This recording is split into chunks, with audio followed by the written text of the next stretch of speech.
Never catch a falling knife. So you all might have heard this phrase a lot in the stock market, that if a stock price is falling, you should not try to catch the bottom of the stock, because if it is falling there might be reasons behind it. And there's also a belief that if a stock price is very expensive, it means that it is overvalued. I'll just share an example with you that in 2013 MRF share price was 1 lakh rupees, and people used to think that it is very expensive and the share price would fall. But in 2024 the price of MRF went up to 1,50,000. So instead of owning like 100 shares of 10 different companies, even if you would have held one share of MRF, the profit would be 50% just in 1 year, because from 1 lakh it went up to 1,50,000. So today we're just going to be discussing on how can you pick up good stocks. Okay, once you identify these stocks, how can you use a technical analysis and check if it is the right time to buy the stock. But today we'll just check if a stock has been overvalued, undervalued, and all such terms. So fundamental analysis is a vast concept. Even the country's GDP plays a very important role in doing fundamental analysis of even a single company. But today we'll just understand what all are the important ratios, what all are the important aspects that you need to check in the company, and then you can just check if these companies, if their charts are showing bullish patterns, and you can enter the stock. The first one is EPS, that is earning per share. Now what does EPS tells us? EPS tells us how much a company can earn. Like for example, today the price of HDFC Bank share is 1,637. Now if you give 1,637 rupees to HDFC Bank, how much can they earn from this money, like per share, how much can they earn? So it will also tell you whether a company is profitable or not. One of the most important factors that you need to keep in mind, that EPS should always be steady and should be increasing. That would be best, but there should not be a lot of ups and downs. So it is really important that the EPS should have a steady growth. Okay, if it has a lot of ups and downs, I would definitely advise you to stay away from such a company. Okay, now EPS, just by determining the EPS of a company, is something that will really not help you to make the decision. But if you compare it with other ratios as well, one of the important things that you can get from EPS is the PE ratio. Now PE ratio is a very important ratio that we will be discussing in a while, but if you compare the EPS of different companies in the same industry, you will definitely get a clear understanding on how does it play a very important role. Okay, for example, if we just look at HDFC Bank, the example that we just looked into, the EPS is 90, but if you compare it with other companies, other banks, it is quite a decent EPS. The worst being Yes Bank, which is at 0.59, but the best being Kotak Mahindra Bank, which is at a EPS of 111.14. So if you compare it with the industry average or with other peers, that is the time when you'll understand that the EPS is quite decent. Okay, so let's move on to the next ratio, which is very important while doing the fundamental analysis, that is the PE ratio. Okay, now PE ratio is something that is determined, that is derived from EPS, from earning per share. Now how it is calculated is that the current price of a particular share is compared with the earning per share. For example, if the PE ratio is 3:2, that means that if the current price is 3 rupees but you're only earning 2 rupees per share, that means that your company is actually overvalued. Okay, so it actually gives you a basic understanding on whether the stock is overvalued or whether it is undervalued. So you must be thinking that the PE ratio should be lower, because if it is undervalued then it is the right time to buy the stock. But no, that is not how it works.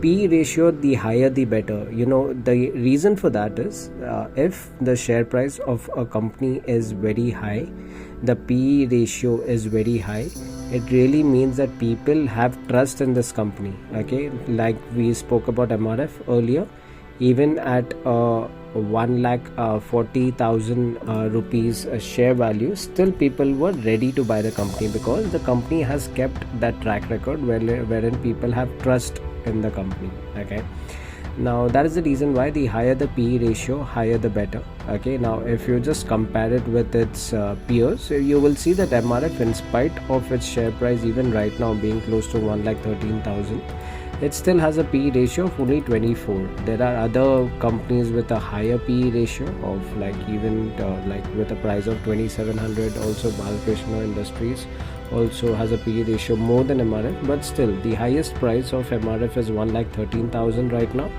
Still it has got a decent PE ratio. Okay, it's 24, means the company has built a sentiment that people have more trust in this company, that you will get more earning or more profitability by investing in this stock even at a price of 1,13,000.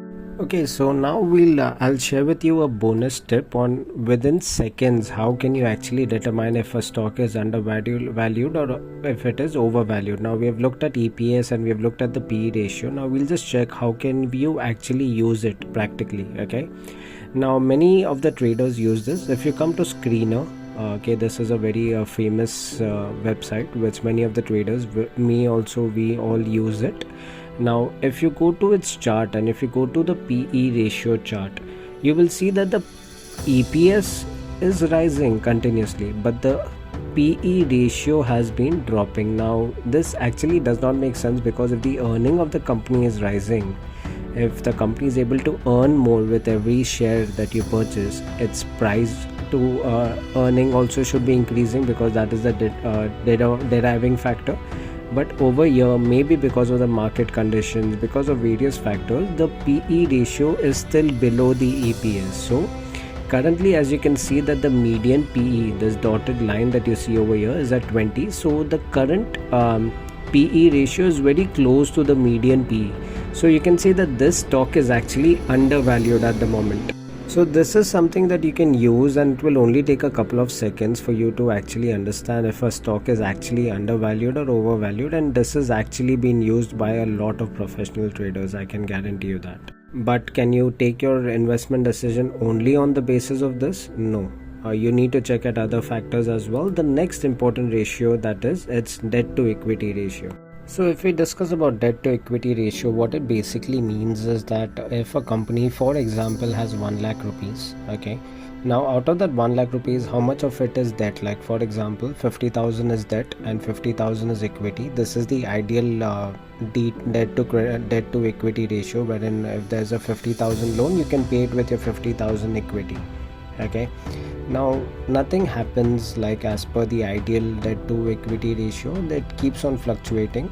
Now I'll give you an example. If the company's debt to equity ratio has been increasing, it means that the company is taking a lot of debt, which is actually not good for the company. So I would suggest you staying far away from this company. Okay, now the ideal debt to equity ratio is 1:1, but as it is mentioned as well, that a debt free company is the best to invest in. Currently you can say that Geo Financial is a debt free company. This is not a recommendation or this is not a stock tip, but just good to know information. Okay, if the debt of the company is more than the equity, like for example, if the debt of a company is of 1 lakh rupees but the equity is only 50,000, means that the company is dangerous and you need to prevent investing, or you need to stay away from this company and avoid investing in this company. So the next important ratio that we are going to be discussing about is return on equity. Now the meaning of this ratio is that how much of a profit or how much of a return is the company able to generate from the equity of the shareholders. Okay, I'll give you a perfect example. Now if you see at the return of equity in terms of percentage for HDFC Bank, you can see that consistently it has been giving 17% for the last 3 years. Earlier as well, that was really good. So I would think about if there is any technical indicator, I would think about investing in HDFC Bank. But if you look at return on equity on Yes Bank, in 2020 it was minus 68%, which is a very very negative factor. Even in 2021 it was minus 13%, and since then it's 3%, 2%, and it's not that great. So the return on equity percentage is really bad for Yes Bank. And if you look at HDFC Bank, it is far much better. Okay, so this is something that also you can determine whether you can invest in a stock or not. Okay, the other term that you need to look at is the liquidity of the company, and the ratio to determine the liquidity of the company is current ratio. Okay, the current ratio basically means that if you have a debt of a short-term debt, like tomorrow if there's some emergency that comes up and you need a lakh rupees, do you have those funds, do you have those liquid funds available? That is something that will be given to you by current ratio. You will find it on money control screen or anywhere as well. So will it be one of the determining factors to invest in a stock? No, you will look at all the other ratios. Now apart from these ratios, there are a few other items as well that are really necessary, that you really need to look at. That is one of the important pointers, is that one of the basic assets of the promoter of the company is the shares that he has. For example, Mukesh Ambani, he holds majority of the shares of Reliance Industries. Now if there's any situation that he himself has to pledge his shares, or he needs to deposit those shares in the bank to get a loan, is something that is considered a very negative point. So you really need to look at, if the promoters are pledging their shares, it's a negative point, means the company is not able to raise funds or get loans on itself. So that is the reason why the promoter has to pledge his shares, so which is not a good thing. We will also look at the reserves and surplus of the company, like if that has been increasing over the last 5 years. You can find it in the various data, as you can see it on screener as well. If the reserves have been increasing for a company, that's a really good sign. Minimum you need to look at is the last 5 years. So looking at all these factors, once again, you can definitely determine on which stock is actually good. As I mentioned earlier, these all ratios are something that you really need to look at. So let us just discuss a summary on what all things we have discussed today. Now this is an amazing website, that is screener.in. This is a very good website that many of the traders do actually use for their analysis as well. Now if you go to any sector over here, like for example, if you go to any sector like capital goods, or if you go to cement, or if you go to chemicals. So let's go to chemicals for now. Okay, this is somewhere where you can find the list of companies that are there in the chemical sector. Now first of all, you need to look at is which is a market leader. Okay, so that is something that you will get from the market cap. So you can say that the current market leader is Pidilite Industries. Okay, so if you go to Pidilite Industries, as I mentioned earlier, if you click on this chart over here, you can see that the median PE is 90.3 and currently it's at 72, so it is quite undervalued. So this is a good sign that yes, you can go ahead and check all the other factors as well.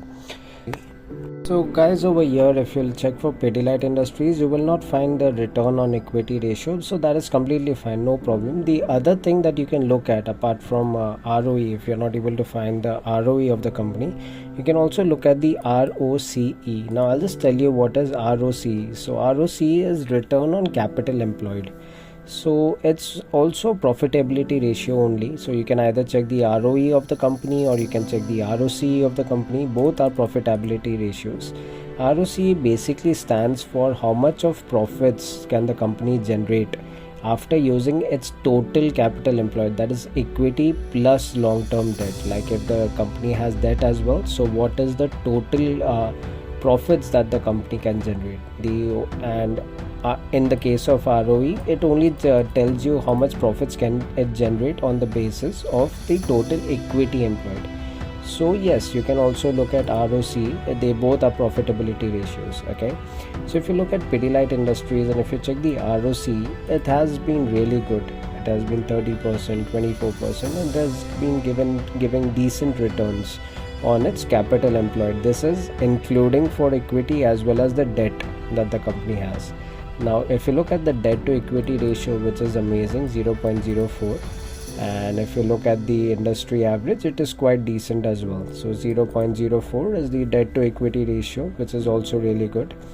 The EPS is also in line with the other peers in the same industry. Okay, so even the EPS is quite good, 37, that is earning per share. So yes, so these all factors will definitely give me a go ahead. If you also check the reserves of this company, the reserves have been amazing. They have been constantly rising. 8,664 crores, 8,356 crores. This is the quarterly statement. So even the reserves have been increasing in this company. So I can definitely, if I see a bullish chart pattern, I will do a technical analysis and I can definitely go ahead with this company.